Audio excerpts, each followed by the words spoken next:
Live from Quezon City, Philippines. Your news, current affairs, and public service channel, Margo TV Philippines. Live.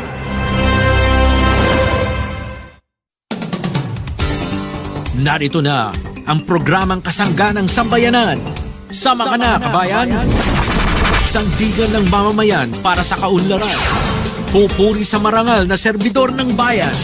Tutugi sa mga drobo sa pamahalaan. Kasama si Diego Magpantay ng Citizens Crime Watch. Mapapakinggan at mapapanood sa Margo TV Philippines. Sama ka na, kabayan! Sandigan ng mamamayan sa kaunlaran.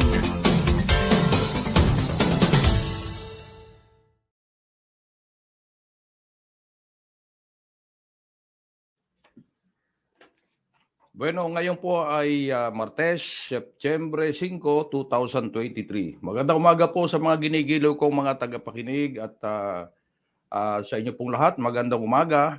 Narito pong muli ang inyong lingkod, si Jigs Magpantay po lamang. Muli po tayong sumasahing papawid at mapapanood po sa ating Facebook page at YouTube channel. So mga kababayan, magsama-sama po tayo sa loob ng kalahating oras nating pagtalakay sa mga importanteng mga impormasyon at balita. Bueno, wag po ninyong kalilimutan i-like, i-share at i-subscribe ang ating pong programa dito po sa Margo TV Philippines. Bueno, sa atin munang ulat panahon, ano bang kalagayan ng ating panahon ngayon? Mukhang maaliwalas ngayon pong umaga at maganda yung sikat ng ating araw. Bueno, yung pong ating nakitang low pressure area sa extreme northern Luzon. Ngayon po ay naging tropical depression na pinangalanan pong Ineng. Bagamat nakita po natin maganda ang ating panahon, pero meron pala tayong tropical depression Ineng. Pero ayon po sa Pag-asa, ito ay nakitang nag-develop bilang tropical depression kanina pong alas 2 ng madaling araw. At ito pong si Typhoon Depression Ineng ay bali ika-siyam, ika-siyam pong tropical cyclone ngayon pong 2023 at pinakauna ngayon pong buwan ng Setyembre. Sa bulletin po na inilabas ng Pag-asa kaninang alas 5 ng umaga, namataan po si Ineng sa distansyang 925 kilometers sa bandang silangan po ng pinakakanlurang bahagi ng Luzon. At dahan-dahan po itong kumikilos papunta po sa Camarines Norte. Sa norte, parte po ng ating bansa. Ngayon po si Ineng ay may bilis na 45 kilometers kada oras at may ihip ng hangin hanggang 55 kilometers per hour. So yan po ang taya po ng ating panahon ngayon. Pero dito po sa Kamanilaan, nakikita po natin medyo mainit po ang sinag ng araw ngayon. At ito pong si Ineng ay huwag kayong mag-alala pagkat napakalayo po sa kalupaan ng Pilipinas. At mamayang gabi o kaya hanggang bukas daw po ay inaasahang itong si Ineng ay papalabas na po ng ating bansa. Kaya hindi po sa direktamente mga ka-apekto po sa lagay po ng ating panahon. Pero bahagya pong magdudulot ng pag-ulan sa ilang bahagi po ng ating bansa. So yan po ang lagay ng ating panahon ngayong pong araw. At siyempre kahapon ay natapos na po yung filing ng Certificate of Candidacy dito po sa Kamanilaan pagkat yan po ay na-extend hanggang kahapon. So tapos na po ang filing at aantabayanan lang natin yung pagsisimula po ng campaign period para po sa mga barangay na magsisimula naman sa October 19 hanggang 28. Medyo matagal-tagal pa. Grabe pa ang preparasyon ng ating mga kandidato sa pagka-opisyal ng barangay. At bagamat hindi pa po nagsisimula ang campaign period, nakikita na po yung ating mga kandidato na umiikot na sa iba't ibang mga barangay at palagi na rin nakangiti Kung noon ay hindi natin nakikita sila'y nakangiti at kumakaway-kaway, abay ngayon nakikita na natin sila ngayon na napakaway-kaway pa sa mga taga-barangay. Ano? Yung mga hindi sa atin tumatawag noon, sabi ng iba, abay ngayon eh tumatawag na. At siyempre, yan po ay humihingi ng suporta para po sa kanilang kandidatura. At lagi naman natin sinasabi, tandaan po natin yun nangyari sa atin nung nakaraang pandemya.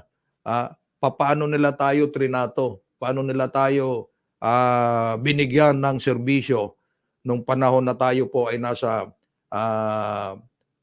kahirapang lagay dala po ng pandemic. So, yun lang. Tandaan po lang natin yun. At tayo naman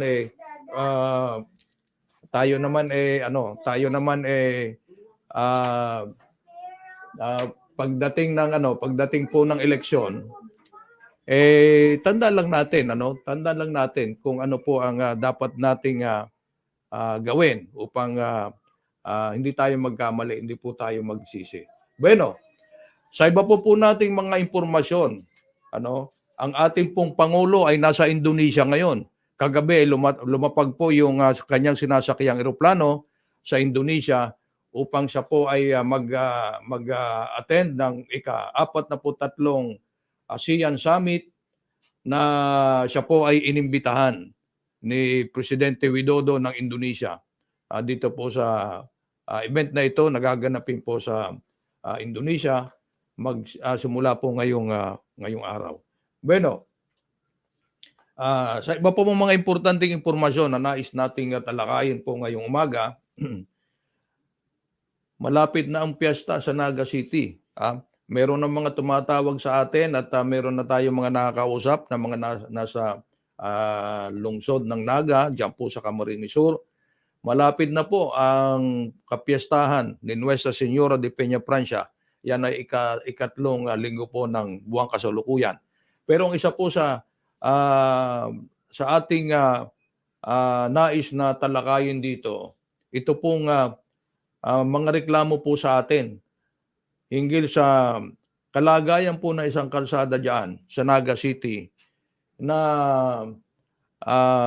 imbes na alisin yung obstruction, lalong nilagyan po ng obstruction. Yang Evangelista Street dyan po sa Naga City, sa mismong katabi po ng Plaza Rizal. Matagal na po itong problema, pero mukhang nagbibingi-bingihan po ang alkalde ng Naga. Yung ating mga opisyalis ng Naga, mukhang hindi mo lang ito napapansin. Ito pong isang kalye dyan sa Naga City ay ginawa na pong halos permanenteng lugar po ng mga nagtitinda ng prutas. Hindi po tayo kumukontra doon sa mga nagtitinda ng prutas. Ang ating pong ang kinokontra po natin dito yung pong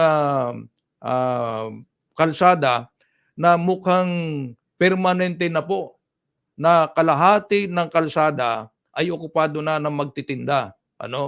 At yung kalahati, ang natitirang porsyon ay pinaparadahan naman ng mga tricycle. So ibig sabihin, kunti na lang, makitid na lang po yung nadadaanan ng mga sasakyan na mismong naandyan. Ngayon po magpepeña Francia Fiesta, ang sabi po ng mga taga-Naga, lalong dadami po ang mga sasakyan, ang mga tao nadadagsa po sa Naga City. Bakit hindi po pinapatupad ng Naga City Government ito pong Memorandum Circular 121 o Memorandum Circular number 2022-085 na pinalabas po ng Department of Local Government noong pa pong June 20, 2022. Pagkatapos po na maupo hindi pa nakaupo yung bagong administrasyon, buwan po ng Hunyo. Pero ito po ay may epekto pa ito at hindi ibig sabihin bago ng administrasyon wala na po ito, hindi na ito sinusunod. Ito pong memorandum circular na ito ay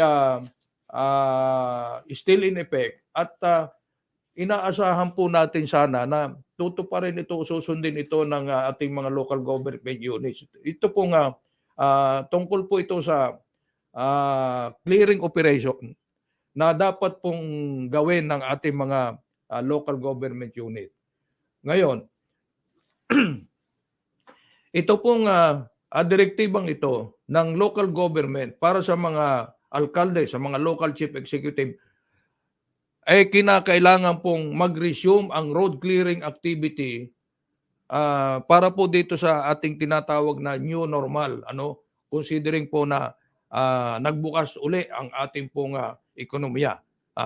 Ngayon, bakit ang Naga City Government diyan po sa Camarines Sur mukhang binabaliwala po itong DILG Memorandum Circular number 2022-085. Kaya kung nakikinig diyan si Mayor Mayor Ligacion, bakit naman po hindi ninyo sinusunod itong circular na ito at imbes lalo pa yata ninyong pinasikip yung daan.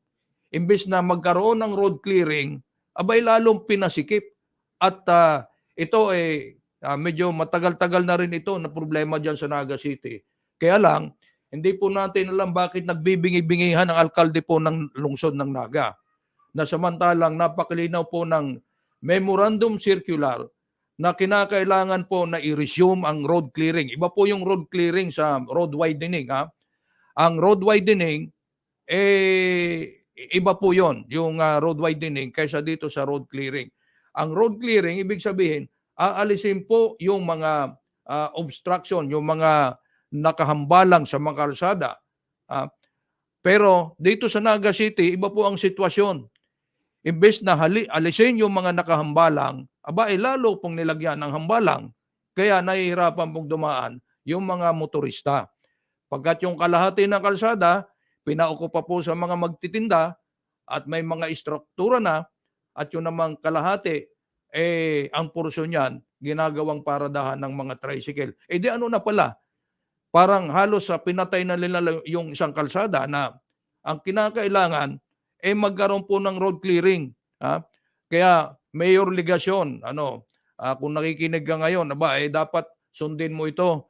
At hindi lang dito sa memorandum circular na ito dapat na sundin, kundi sundin mo ang reklamo o sagutin mo ang reklamo ng ating pong mga motorista diyan, yung mga bihikulong dumadaan diyan. Pagkat halos sarado na po itong kalsada na ito .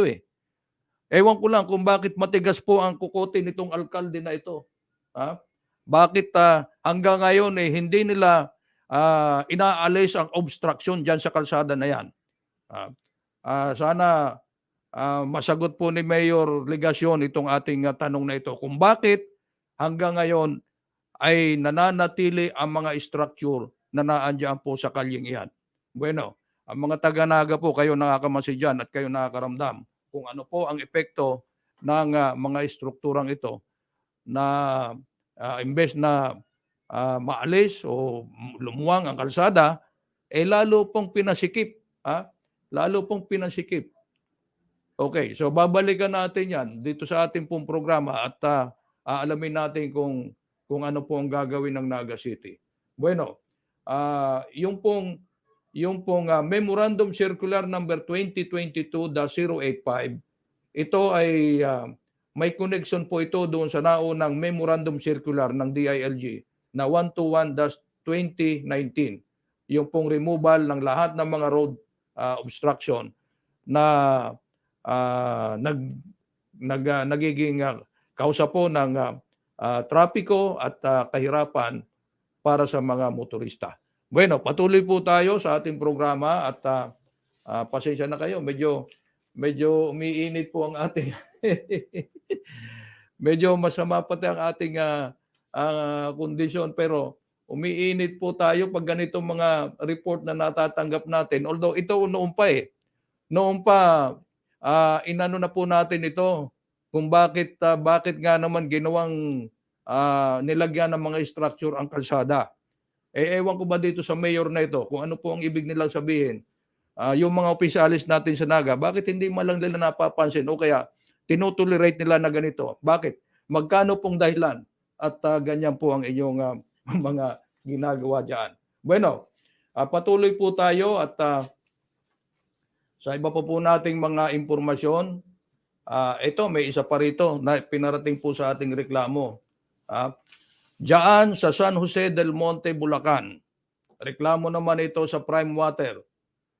Prime Waters yung pong nagsusupply ng tubig, nagbibigay ng serbisyo sa supply ng tubig diyan po sa San Jose del Monte, Bulacan.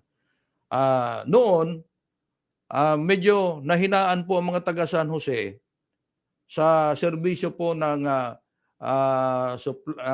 nagbibigay ng serbisyo sa supply po ng tubig diyan sa San Jose del Monte. At hiningi din nila noon na ibigay na lang o ilipat dito sa Prime Water pagkat nag-offer ng magandang serbisyo ang Prime Water. Pero bandang huli, ito na pong mga taga San Jose del Monte, sila na ngayon ang nagpipetisyon na alisin sa kamay ng Prime Water. Bakit? Anong nangyari? Pagkat imbes daw na gumandang serbisyo, hindi daw po gumanda ang serbisyo. Ngayon, ano nang gagawin natin ngayon? Pagkat nasa kamay na po ng pribadong kumpanya, itong Prime Water, ang supply o pagmaneho ng serbisyo po ng supply ng tubig diyan sa San Jose del Monte. Mayroon pang isang reklamo pati na nakarating po sa atin. Ang sabi, nung nakaraang buwan, ang kanila pong binabayaran na tubig, nasa 200, almost 3,000 laang. Nasa 3,000 lang ang kanilang bill sa tubig. Bakit ngayong buwan, abay mahigit ng 6,000 na doble, ibig sabihin, na doble na yung kanyang bill. Samantalang wala namang nabago. Halos ang nakatira, 2-3 tao lang. Pero bakit nagmahal ng ganon? At napansin nila, doon sa kanilang bill, abay commercial na yung kategorya. Bakit nagkaganon? So alamin nga natin ito dito sa Prime Water, bakit po ganon ang nangyari. So marami pong halos kaparehong complaint diyan po sa San Jose del Monte, dito po sa serbisyo ng Prime Water. Bueno, ito pong Prime Water ay pribado po ito at tatanungin natin kung bakit nga ba, para at least kung may magagawa silang remedyo dito po sa complaint, di mas mainam. Pasalamat tayo. Dito naman sa may Bacoor, Cavite, may isang bahay diyan. Mula po nung pandemic, napakalaki ng kanilang binabayaran buwan-buwan. Talagang tiniis po nila na bayaran.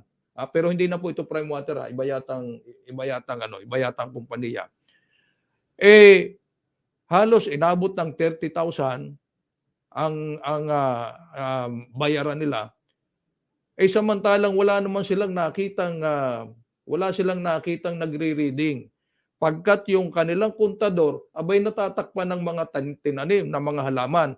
At doon sa tapat ng halaman, may nakaparada pang sasakyan. So hindi nga naman makikita yung kanyang metro para maibigay ang tamang reading.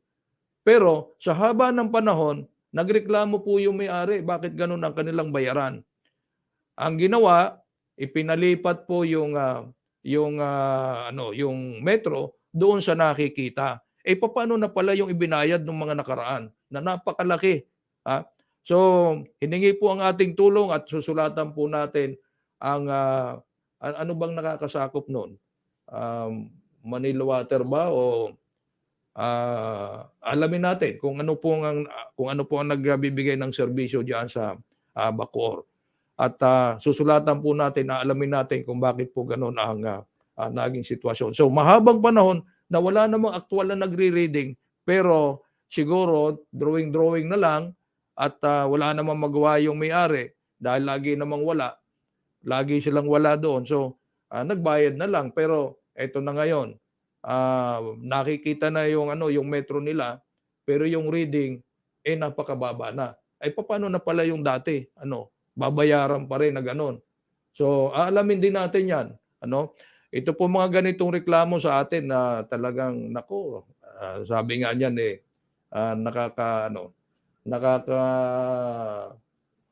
nakakainit ng ulo.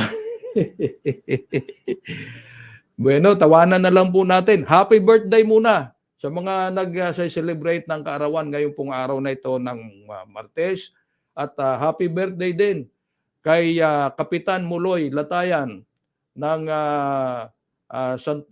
Santo Tomas, ano? Diyan sa barangay, ano bang barangay ni Kapitan Muloy, San Vicente? Diyan po sa Santo Tomas, Batangas. Nagse-celebrate po ng kanyang karawan ngayong araw na ito. Alam niyo to pong si Muloy, ano, si Kapitan Muloy. Siya po ang nakaupong provincial chairman ng Citizens Crime Watch sa buong Batangas. At siya po ang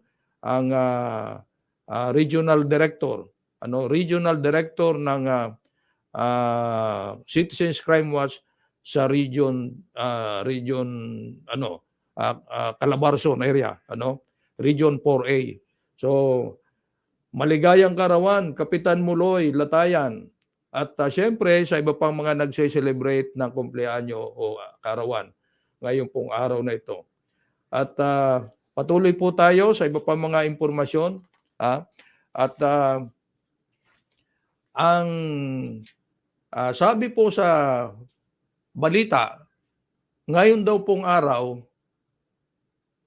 ay nakikipag-coordinate ang House Committee on Appropriation sa DBM para mai-release po yung 2 bilyong piso na inilaan po ng House of Representatives para po maibsan ang impact ng rice price ceiling para po sa maliliit na mga retailers na bumili ng kanilang stocks ng mas mataas sa 45 pesos kada kilo sa well-milled rice at 41 pesos kada kilo sa regular milled.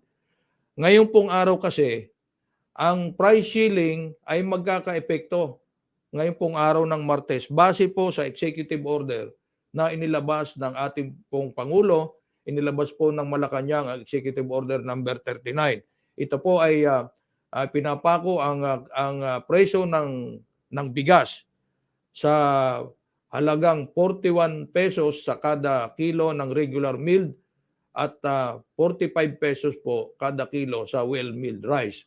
So ngayon pong araw, ngayon ito po ay inalmahan ng grupo po ng mga maliliit na retailers ng bigas diyan po sa Kabisayaan. At siyempre dito siguro sa Kamanilaan, naramdaman din po nila yan na mahihirapan sila pagkat ang bili po nilang ng bigas na kanilang itinitinda nasa nag-a-average pong 50 pesos ang kada kilo. Paano mo nga naman ibebenta yan ng 45, dilugi ka ng 5 piso. Kaya ang sabi nila, sabi ng mga taga-Bisaya, hinay-hinay. Hindi dapat po yung pabigla-bigla. Dapat binigyan din sila ng mas mahaba-habang panahon na abiso na magkakaroon po ng ganitong executive order o kautusan po ang ating Pangulo. So ang ginawa po ni House Speaker Martin Romualdez, ang House po ay nag-allocate ng 2 billion pesos. Medyo malaki-laki ito. Ang 2 billion pesos, ilang kayang bags ng bigas ang pwede na po nitong mabili. Ang House po ay nag-allocate ng 2 billion pesos para maging maibsan po ang impact noong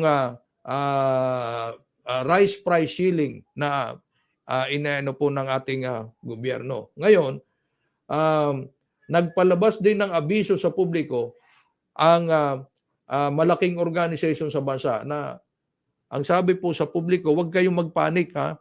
Huwag kayong magpanik pagkat meron tayong sapat na supply ng bigas sa mga lokal na pamilihan. Yan po ang siniguro sa atin na meron pong sapat na supply ng bigas. Yun nga lang, mahal. Mahal. So, para hindi po hindi po masyadong mahirapan o maapektuhan po itong mga maliliit na rice retailers, nag-allocate po sila ng 2 billion pesos. Ewan ko kung paano nila gagawin paano nila pamimigay yung 2 billion.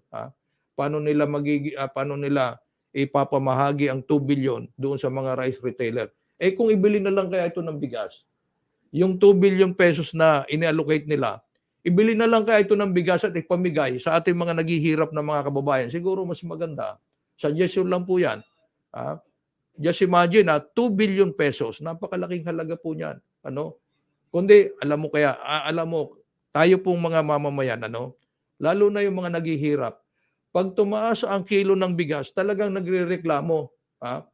Ang isang kilo ng bigas, kunyari, bibilhin nila ng halagang 50 hanggang 60 pesos ang kada kilo. Talagang problemado na po ang ating mga kababayan.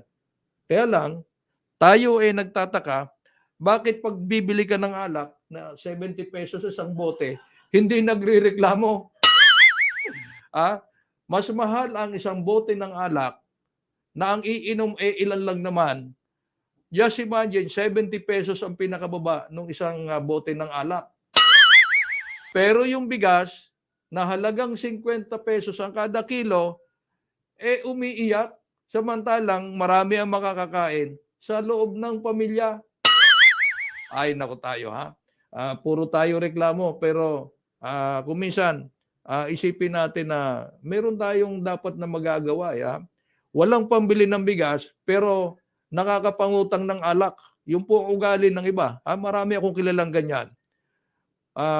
Walang pambili ng bigas para sa pamilya, pero may nakakapangutang ng alak para sa barkada. Ayan ang katotohanan po. Real talk lang tayo. Meron po talaga mga ganyan. At yung ating mga trabahador, yung ating mga maliliit na mga trabahador, abay sila pa yung magagaling mangutang, sila pa yung magagaling magpainom. Pag susweldo, wala nang natitira. Anong mangyayari sa buhay natin kung lagi pong ganyan? So, kung minsan dapat mag-isip-isip po ang ating mga kababayan. Hindi po tayo puro reklamo. At pag puro reklamo sa presyo ng bigas, sa presyo ng pamasahe, wala tayong magagawa. Kailangan din siguro mag-isip din tayo ng mga paraan na makakapagaan din sa atin. Hindi puro asa na lang sa gobyerno. Bueno, umaasa din ang Land Transportation Office o LTO na maglalabas po ng ruling ang Quezon City Regional Trial Court bukas, araw po ng Miyerkules. Hinggil po ito sa Temporary Restraining Order o TRO na kanila pong ipinalabas na nagpipigil po sa delivery ng driver's license plastic identification cards sa Land Transportation Office. Ito po naging pahayag ni LTO Chief at DOTR Assistant Secretary Vigor Mendoza sa ginawa pong budget hearing kahapon sa House Committee on Appropriations. Ngayon, sa kanya pong paliwanag, siniguro naman po sa publiko ng LTO na mag-i-implement sila ng bahagyang extension procedures para po sa mag-i-expire na driver's licenses. Ayan, so yan po ang update natin diyan. At ayon naman kay Mendoza, sila po ay nakahanda na daw sila sa gagawin nilang hakbang sakaling mag-issue ang korte ng permanent injunction. Pero sila ay umaasa na bukas ililip na po yung temporary restraining order. Pero kung sakaling hindi, sinabi niya na sila po, ang LTO ay magpapalabas ng alternatibong plano. Pati na po ang planong electronic licensing. Subalit, sila ay kumpiyansa po na hindi magtatagal ang temporary restraining order. Kaya nga temporary. Siyempre, pag tinanggal yung TRO, pag pinalitan niya ng permanent injunction, wala nang magagawa. Sinabi pa nito na maaari din pong lagyan na lang ng stamp o yung parang sticker. Ang likod ng inyong lisensya bilang official receipt at bilang patunay na kayo ay binibigyan ng extension. Hanggang buwan lang po na Oktubre yan. Hindi po hanggang sa mahabang panahon, kundi hanggang Oktubre lang po na wala kayong babayadang extension fee. So kung ang iyong lisensya, DJ, ay mag-i-expire ngayong buwan ng Setyembre at hindi pa rin nalip yung extension, yung TRO, ay lalagyan na lang ng stamp ang iyong lisensya kung ikaw ay magre-renew. Ngayon, kung hindi ka magre-renew ng iyong lisensya, huwag ka nang magmaneho pagkat expire na ang iyong lisensya. Okay? So, matatanda po natin na ito pong RTC ay nag-issue ng TRO sa petition po ng natalong bidder para sa LTO license cards. Ano? At sa petition po nitong natalo sa bidding, ang kanila daw kumpanya ay mas mababa ang offer ng di-hamak kaysa doon sa nanalo sa bidding na simula na sanang mag-deliver. Okay, so yan po ang latest ha. Kung ang inyo pong lisensya ay mag-i-expire na ngayong buwan o ngayong linggo na to, yan i-extend nila. Malalaman po natin bukas kung ililip na po yung TRO at kung hindi naman ililip, sigurado meron po silang extension na ibibigay. Bueno, napag-usapan natin kanina yung Naga City, dyan po sa Kabikulan. Bakit daw po ang Department of Transportation ay may alokasyong 3.1 bilyong piso para po sa South Long Haul Project o yung pong Bicol Express na tinatawag, Bicol Express Project, na magkukonekta po mula Metro Manila hanggang dyan po sa lalawigan ng Albay. At ito pong tanong na ito kahapon sa House Budget Deliberation ni Congresswoman Bernadette Herrera kay DOTR Yusek Cesar Chavez, sa kabila daw na wala namang naging progreso ang kalagayan ng railways papuntang Bicolandia sa nakalihis na 5 taon, bakit meron pong ganitong alokasyon? Ano? Bakit naglaan ng ganito kalaking alokasyon? Wala namang nangyaring progress dito po sa project na ito. Bakit nga ba? Ang mga Bicolano, hinihintay na nilang mayari. Mahaba na kasing panahon ito eh. Lagi na lang nauudlot. Lagi na lang pong naudlot ang pagtrabaho nitong proyektong ito. Ito pong sa mga Bicolano, Perucaril. Ito pong PNR, Philippine National Railways, na nagbibiyahe mula Manila hanggang Albay. Hanggang ngayon, samantalang napakalaki na rin ang naibuhos na pondo, pero hanggang ngayon, wala pa rin nangyayari. Alam nyo yung sa mga intersection, sa may relays, makita nyo po noong mga ilang taon na nakakaraan, siguro may 5 taon na, ginawa po yan. Lahat ng intersection, mayroong itinayo na, anong tawag dyan, sila yung nagko-control eh. Parang isang, hindi naman checkpoint eh, dahil wala namang checkpoint dyan. Yung pong tinatayuan o pinupwestuhan nung nag-control po ng traffic kung dadaan po ang tren. Lahat ng istasyon nilagyan po ng ganon.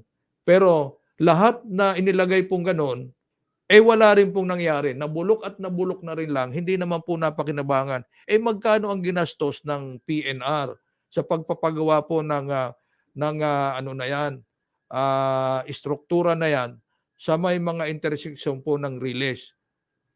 Ewan ko kung ano nangyari. Bakit wala pa naman palang aandar na tren, nilagyan na po ng ganoon. Gumastos lang ang ating gobyerno. Gumastos lang po ang PNR management para po mailagay ang mga mga structure na yan na hindi naman pinakinabangan. So napakaraming ganun eh. Sa ating pong gobyerno, napakarami po mga nasasayang na pondo na wala namang kwenta. Ayon po sa paliwanag ni Undersecretary Cesar Chavez, ang China Export-Import Bank daw po ay hindi pa inaaprubahan ang inaplayang loan, utang. Kaya wala pang nangyayaring civil works contract, wala pang nangyayari na kontrata para po dito. Pagkat ito pong linya na ito, itong South Long Haul Project, iniasa sana sa ipapautang ng isang bangko po ng China, isang Chinese bank. At ito pong proyektong ito na nagkakahalaga ng ilang bilyong pisong kontrata ay ibibigay naman sa China Railway Design Corporation. Design pa lang yan ha. Magkano ang halaga? 14 billion contract para po sa China Railway Design Corporation. At ang atin daw pong pamahalaan ay gumastos na ng 2 bilyong piso para po dito. Ano? So, ibig sabihin, may nagastos ng 2 bilyon para sa siguro pagde-design. Design pa lang yan ha. At wala pang nangyayari hanggang ngayon. So, ewan ko kung ano po ang ano nila diyan, ang tunay na kalagayan po nitong proyektong ito. Pero ang sabi po ni Secretary Jaime Bautista, inatasan na daw po ang mga opisyal ng DOTR, siguro pati ito si Yusek Chavez, na makipagpulong sa National Economic and Development Authority UNEDA at sa Department of Finance. Hinggil po dito sa isyong ito pagkat masyado na pong delayed, ano? At nung una pong makipagpulong sila, siguro ang sabi po ni Yusek Cesar, mga 3 to 4 months nakipagpulong na sila sa embassy ng China at tinanong nila kung ano na ang sitwasyon, ano na ang lagay, ano? Pero wala daw pong malinaw na direksyon na naibigay ang mga opisyal ng embahada ng China kung ano na ang status ng nasabit na pong project loan sa China. At ang sabi po ni Secretary Bautista, makikipag-communicate muli ang ating pong pamahalaan sa embahada ng China tungkol po dito sa proyektong ito. At matatandaan po na inianunsyo ng DOTR na prioridad nila ng ating pong pamahalaan ang proyektong ito pong South Long Haul Project, yung biyahe ng tren papuntang Albay mula po dito sa Metro Manila. Pero nito pong nakaraang Agosto 12, kung ating pong narinig yung sinabi ni Senate President Miguel Zubiri, kanya pong inamin na hindi na po kinakailangan ng gobyerno ang Chinese firms sa mga malalaking proyekto dito po sa ating bansa. O yan ang ano, pagkat siguro epekto na rin yan ng bangayan diyan po sa Philippine Sea, ano, diyan sa Ayungin Shoal. Kaya medyo apektado. Matatandaan din natin na yung pong land reclamation project sa Manila Bay, mga Chinese firm din po ang nakakontrata niyan at sinuspindi po ang implementasyon. So may ganun po, ano? Siguro epekto na yan ng problema sa relasyon po ng China. Pero maganda pa rin naman ang relasyon ng China at Pilipinas. Hindi pa naman totally nasira, ano. Medyo nagkaroon lang po ng problema dito sa issue sa Ayungin Shoal. Kaya lamang ang China, bakit nga naman inaabala pa samantalang ipinangako na nila na sila ay committed na mag-extend ng loan sa ating pong bansa para dito sa mga malalaking proyektong ito. Bueno, medyo nakalis na po tayo sa ating oras at tayo po ay pansamantalang mamamaalam sa ating pong programa. Pero babalik po tayo mamayang hapon sa ating panghapong edisyon. At muli po, ang inyong lingkod si Jigs Magpantay, nagpapasalamat po sa inyong panonood at pakikinig dito po sa ating programa. Sama ka na kabayan, sandigan ng mamamayan para po sa kaunlaran. Maraming salamat po at muli magandang umaga sa inyong lahat. Inyong napakinggan at napanood ang programang Sama ka na kabayan. Sandigan ng mamamayan para sa kaunlaran. Hanggang sa muli, dito sa